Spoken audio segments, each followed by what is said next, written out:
Halo semuanya. Halo guys, sekarang kita berenam lagi ada di Museum Proklamasi. Di sini kami akan men-sharing tentang perjalanan proklamasi Indonesia. Hey, Ditunggu guys videonya. tunggu semuanya. Jadi di kelompok ini ada aku, Fizan. Ada saya Vio, ada saya Dava. Hai Pak. Iya. Gitu. Oke, jadi langsung aja kita masuk ke museumnya, oke? I've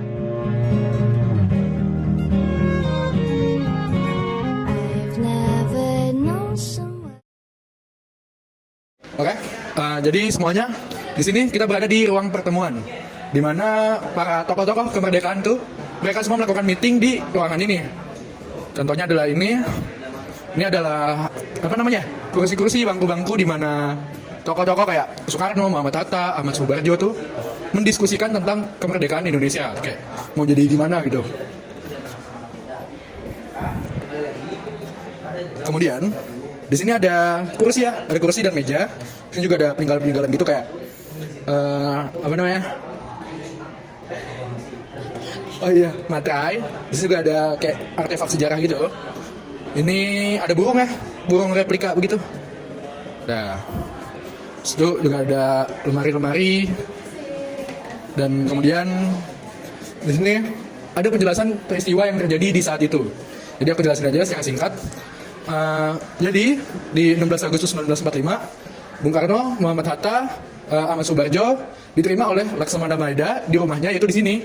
Ini dulunya rumah Laksamana Maeda ya. Di sekitar pukul 10 malam, sepulang dari Rengas Dengklok. Ya seperti yang kita tahu, mereka kan diculik ya ke Rengas Dengklok untuk mendiskusikan tentang kemerdekaan Indonesia. Terus Maeda memberitahukan pesan Gunseikan, yaitu pemerintah militer Jepang, kepada rombongan yang pulang dari Rengas Dengklok agar menemuinya. Kemudian mereka dengan ditemani Maeda dan Miyoshi Songkinchiro, yaitu seorang juru bicara Angkatan Darat Jepang, berangkat ke Gunseikan dan bertemu dengan Mayor Jenderal Nishimura Otoshi. Dan kemudian sekitar pukul 2.30 pagi, mereka menjelaskan kepada Laksamana Maeda bahwa Soekarno dan Muhammad Hatta akan memproklamasikan kemerdekaan Indonesia sekarang juga. Jadi Maeda tidak ingin campur tangan, jadi dia cabut ke kamarnya sendiri di lantai atas. Like you, tangled in love. Selanjutnya adalah ruang perumusan. Menjelang dini hari sekitar pukul 3 WIB, tanggal 17 Agustus 1945, Bung Karno, Bung Hatta, dan Ahmad Subarjo memasuki ruang makan. Mereka duduk mengitari meja makan panjang. Bung Karno mulai mempersiapkan draft naskah proklamasi, sedangkan Bung Hatta dan Ahmad Subarjo menyumbangkan pikirannya secara lisan. Setelah teks diberi judul proklamasi, dialog pertama yang dihasilkan dari kesepakatan tiga tokoh nasional itu adalah kami, bangsa Indonesia, dengan ini menyatakan kemerdekaan Indonesia. Kemudian kalimat kedua ditambah oleh Bung Hatta berupa pernyataan mengenai pengalihan kekuasaan. Akhirnya selesailah konsep naskah proklamasi dengan beberapa coretan sebagai tanda pertukaran pendapat dalam merumuskannya. Setelah selesai, naskah tersebut dibawa ke serambi muka untuk dibacakan di hadapan para tokoh yang telah menunggu. Stuck by you from the glue. Don't forget to kiss me, or else you'll have to miss me. I guess I'm stuck forever. Assalamualaikum warahmatullahi wabarakatuh. Nama saya Peter dan hari ini saya akan menjelaskan mengenai ruang pendidikan yang ada di sebelah saya. Setelah konsep naskah proklamasi yang disusun oleh Bung Karno, Bung Hatta, dan Ahmad Subarjo disetujui oleh hadirin, Bung Karno meminta agar Sayuti Melik mengetik naskah proklamasi tersebut. Sayuti Melik mengetik naskah proklamasi di ruang bawah dekat dapur. Dengan ditemani oleh BM dia, pada saat pengetikan, Sayuti Melik melakukan perubahan 3 kata. Kata tempo menjadi tempo, kata wakil bangsa Indonesia berubah menjadi atas nama bangsa Indonesia. Begitu pula dalam penulisan hari, bulan, dan tahun. Setelah naskah proklamasi selesai diketik, segera dibawa kembali ke tempat hadirin untuk ditandatangani oleh Bung Karno dan Bung Hatta. Bung Karno dan Bung Hatta menandatangani naskah tersebut di atas piano yang terdapat di bawah tangga ruangan. Sekian, terima kasih. By the glue, oh and you. Ruang pengesahan. Konsep naskah proklamasi yang telah dirumuskan oleh Bung Karno, Bung Hatta, dan Ahmad Subarjo dibawa ke serambi muka menemui para hadirin yang telah menunggu. Bung Karno kemudian membacakan rumusan pernyataan kemerdekaan yang telah dibuat itu secara perlahan-lahan dan berulang-ulang. Sesudah itu beliau bertanya kepada para hadirin setuju atau tidaknya terhadap rumusan itu.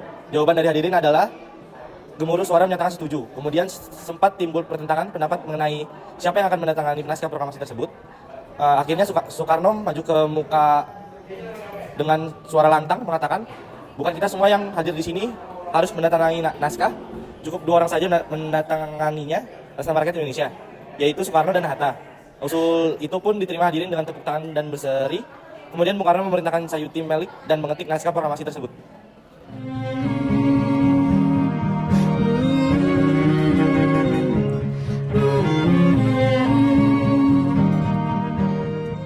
Makna peristiwa proklamasi ini mengingatkan kita akan perjuangan dan pengorbanan para pahlawan yang telah berjuang dan untuk kemerdekaan Indonesia. Nilai-nilai kepahlawanan, semangat pantang menyerah, dan pengorbanan untuk bangsa menjadi bagian penting dari identitas nasional Indonesia.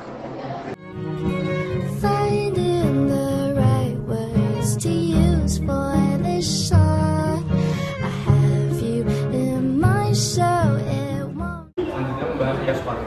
Soekarno lahir pada tahun 1941 di Surabaya, Jawa Timur. Ayahnya bernama Raden Sukeni Sosroharjo dan ibunya bernama Hidayat Joman Rai Sahibah. Perkenalannya dengan dunia politik dimulai ketika Soekarno tinggal di rumah Halara Suprapto. Di rumah Halara Soekarno terdapat pengalaman pertamanya mengenai gairah yang mulai mengusung masyarakat Indonesia dengan energi politik yang mempersiapkan perlawanan terorganisasi melawan pemerintah kolonial. Sehingga pada saat sekolah beres, Soekarno sudah aktif dalam pergerakan Trikoro, Darmo, Jong Java, dan sering menulis dalam tulisan Hindia. Ketika menjadi mahasiswa di Bandung, Soekarno sudah banyak bergaul dan berjuang dengan tokoh-tokoh pergerakan. Beliau mulai memimpin pergerakan politiknya berjuang untuk kemerdekaan. Ide bersama lahir dan menulis tulisan karena selalu aktif dalam pergerakan bangsa. Soekarno mengalami pembuangan ke Bengkulu, Gede, dan lain. Pada saat proses kemerdekaan Indonesia, Soekarno mempunyai peran yang sangat penting. Selain telah merumuskan naskah proklamasi, beliau juga membacakan naskah proklamasi bersama Muhammad Hatta atas nama bangsa Indonesia pada tanggal 17 Agustus 1945. Setelah Indonesia merdeka, Soekarno yang menjadi presiden RI yang pertama. Perjuangan Soekarno untuk negeri ini tidak pernah berhenti karena walaupun Indonesia sudah merdeka, negeri ini masih mendapatkan ancaman dari dalam dan luar negeri yang ingin mengganggu kedaulatan bangsa. Akhirnya Soekarno meninggal pada tahun 1970. Sekian dari penjelasan kelompok kami untuk Museum Proklamasi yang sudah kita jelaskan tadi. Mohon maaf bila ada kesalahan. Sekian, terima kasih. Peace out.